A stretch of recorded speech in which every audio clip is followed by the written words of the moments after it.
얘가 생각보다 안 움직여 줄 수도 있습니다. 그런 리스크가 저는 존재한다고 생각을 해요. 그래서 저는 안녕하세요. 세비티입니다. 오늘은 저희 소치님들께서 저에게 고민 상담하신 내용을 가지고 좀 말씀드리도록 하겠습니다. 제가 계속 고민 상담을 가지고 영상을 좀 만들어 드리고 있는데요. 제가 뭐 100% 정답은 아니겠지만 제가 좀 경험한 걸 위주로 좀 대입을 해가지고 말씀드리고 있습니다. 그래서 조금이라도 제가 이렇게 말씀드린 것들이 도움이 되셨으면 좋겠습니다. 일단 이번에 질문 주신 분의 이제 사연을 좀 읽어 드리겠습니다. 우선 소치님들에게 어떻게든 도움을 주시려는 세비티님의 열정에 무한 감사드립니다. 현재 주택담보대출 70% 받아서 자가 거주 중입니다.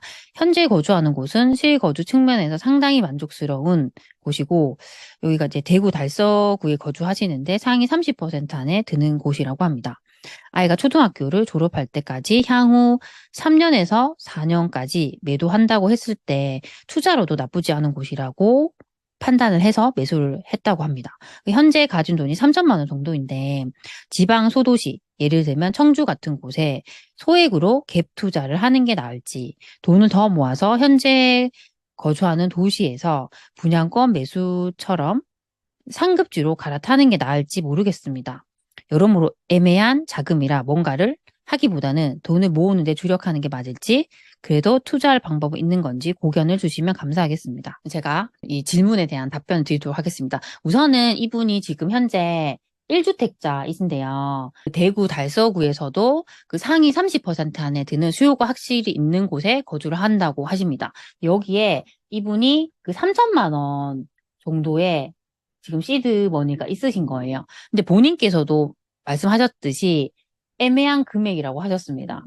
사실 3천만 원이 누군가에게 되게 큰 돈일 수도 있지만 저희가 또 집을 사거나 뭐 상급지로 갈아타거나 그런 기준으로 봤을 때는 좀 애매한 금액이라고 할 수 있습니다. 그래서 이분이 이 돈을 합쳐가지고 조금 더 우리가 그 상급지로 갈 것인가 아니면 요 돈을 가지고 내가 갭 투자, 소액으로 갭 투자를 할 것인가 이제 이게 지금 고민이신 거예요. 그래서 제가 요 케이스별로 한번 답변을 드리도록 하겠습니다. 우선 이걸 가지고 내가 상급지로 간다.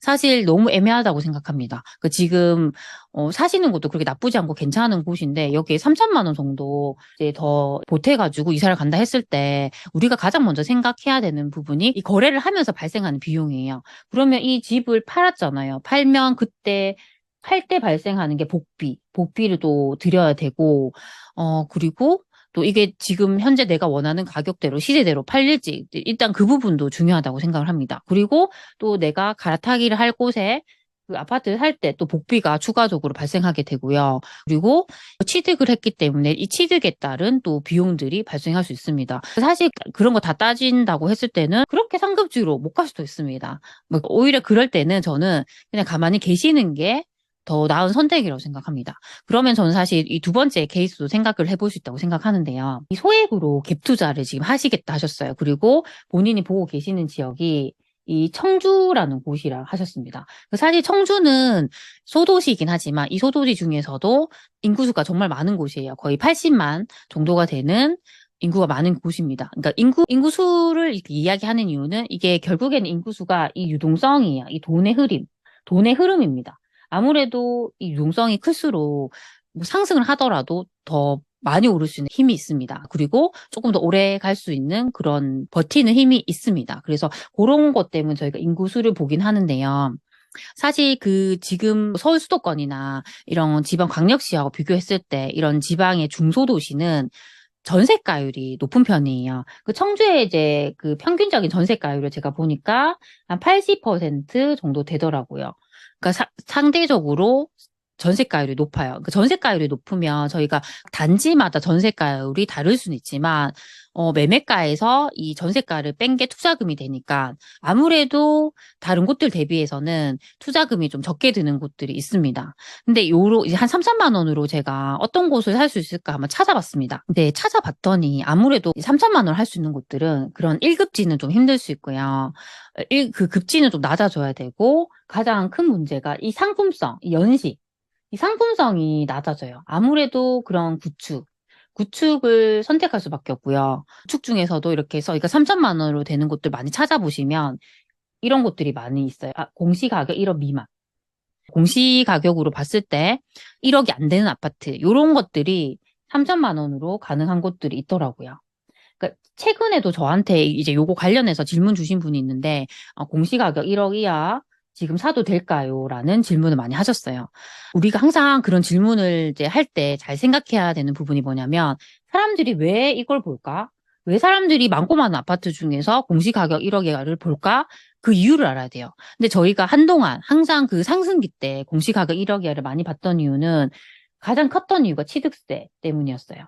그때 항상 저희가 이제 취득세 중과가 있었기 때문에 우리가 아파트로 계속 늘린다고 했을 때 이제 비규제 지역에서도 3주택자가 되면 그때부터 8%잖아요. 상당히 부담이 됩니다. 근데 이걸 빠져나갈 수 있는 게 공시가격 1억 미만이었어요. 얘는 취득세 중과가 안 돼요. 이 중과가 안 되기 때문에 다주택자가 집을 더 늘려갈 때 확실히 좀 메리트가 있는 상품이었습니다. 그렇다 보니까 이런 것들을 누가 많이 보냐면 아무래도 실수요자보다는 이런 것들은 그 투자자분들이 많이 보는 상품이에요. 투자자분들.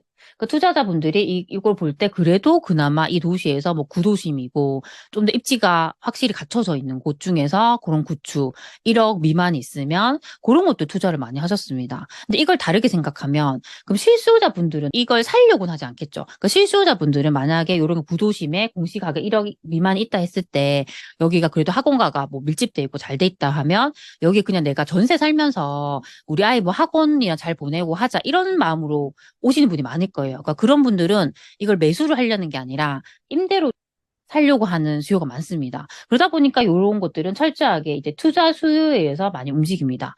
그러면 지금 같은 분위기는 어떠냐면 사람들이 이런 구축을 많이 보는 게 아니고요. 지금은 정말 서울이나 수도권 중에서 아니면 정말 광역시나 좋은 이런 곳들 중에서 신축.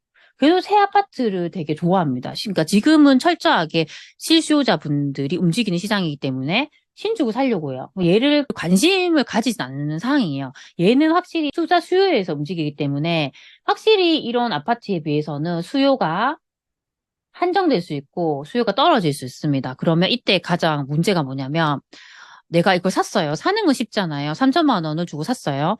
근데 내가 나중에 팔고 싶어요. 그때 제대로 안 팔릴 수가 있는 거죠. 그리고 지금은 이런 것들도 신축이나 아니면 준신축 이런 애들도 제대로 가격 회복이 안 된 애들이 많은데 얘가 오를 순서까지 기다리려면 한참이 걸릴 수 있다는 거죠. 그렇죠? 난 2년 있으면 여기 오를 거라 생각했는데 내 예상보다 2년이 됐는데도 얘가 생각보다 안 움직여질 수도 있습니다. 그런 리스크가 저는 존재한다고 생각을 해요. 그래서 저는 이런 부분을 되게 조심하셨으면 좋겠어요. 그러니까 우리가 소액으로 접근하려고 하다 보니까 계속 이런 것들을 보게 되는데 이게 소액으로 할 때는 확실히 리스크가 있다. 그런 부분을 좀 생각을 많이 하셨으면 좋겠습니다. 저는 사실 가장 좋은 세 번째 대안에 대해서 한번 생각을 해봤습니다. 그건 지금 일단 3천만 원이 있잖아요. 그러면 이걸 계속 불려가요. 시드머니를 불려가는 거예요. 그리고 기존에 갖고 계신 1주택도 그래도 확실히 여기가 상위 30% 안에 드는 괜찮은 곳이잖아요. 그러면 굳이 팔지 마세요. 아직 대구 같은 곳들은 흐름이 제대로 오지도 않았잖아요. 지금 이제 대구 같은 경우는 수성구에서도 그 정말 상급지인 범어 4동, 뭐 만촌 3동 요런 애들이 움직이고 있지 다른 달서구나 중구나 북구나 아직 이런 애들은 제대로 움직이지도 않았어요. 그러면 흐름이 더 가야 돼요. 그럼 그때 더 오를 수 있기 때문에 저라면 얘를 그냥 보유할 것 같아요. 보유하면서 아이를 계속 거기서 키울 것 같습니다. 그리고 그 기간 동안 이 시드를 계속 키울 겁니다. 최소한 저는 우리가 1억 정도의 시드는 있어야지 해볼 수 있는 게 많을 것 같아요. 네. 그래서 그 기간 동안 계속 씨들을 키우셨으면 좋겠고요. 이분께서는 지금 뭐 아니면 이걸 가지고 뭐 분양권 살까라고도 하시지만 항상 분양권 살 때는 내가 매수를 했는데 생각보다 내가 보유한 동안 오르지 않을 수도 있고요. 아직 흐름이 제대로 안 왔으니까. 갑자기 입주를 이제 하게 되는 거예요. 그러면 그때 잔금을 치러야 되는데 내 돈은 이것밖에 없다고 하면 아직 내 돈이 잔금 치를 정도 여력이 안 되는 거예요. 그러면 정말 힘들어질 수 있습니다. 그래서 섣불리 그렇게 하기보다는 이걸 보유를 하고 시드를 좀 모아 가셨으면 좋겠습니다. 그렇게 하시면서 또 계속 그때도 요 집이 더 괜찮다 하면 요거는 보유를 하고 돈을 가지고 하나를 더 매수를 하는 그런 전략도 충분히 괜찮다고 생각을 합니다. 네. 오늘 이렇게 사연 주신 분에 대한 좀 답변을 드렸습니다. 제가 이 답변 드리면서 한 번 더 짚어드리고 싶은 부분은 우리가 매수를 하는 건 사실 쉬워요. 내가 돈만 있으면 어디든 사면 됩니다. 근데 가장 중요한 부분은 매도에 대한 부분이에요. 그러니까 내가 팔 때 이걸 받아줄 수 있는 이 모수가 많아야 돼요. 근데 아까도 말씀드렸지만 그런 뭐 구축 아파트, 공시가격 1억 미만 아파트 요런 애들은 모수가 작습니다. 수요가 확실히 작을 수 있습니다. 그래서 그만큼 내가 좀 팔 때 더 리스크가 있을 수 있어요. 그래서 항상 우리가 그런 부분들을 좀 감안하시고 투자를 생각하셨으면 좋겠습니다. 네. 오늘도 이렇게 제 영상을 시청해 주셔서 정말 감사드립니다. 그럼 우리 다음 시간에 만나요. 안녕.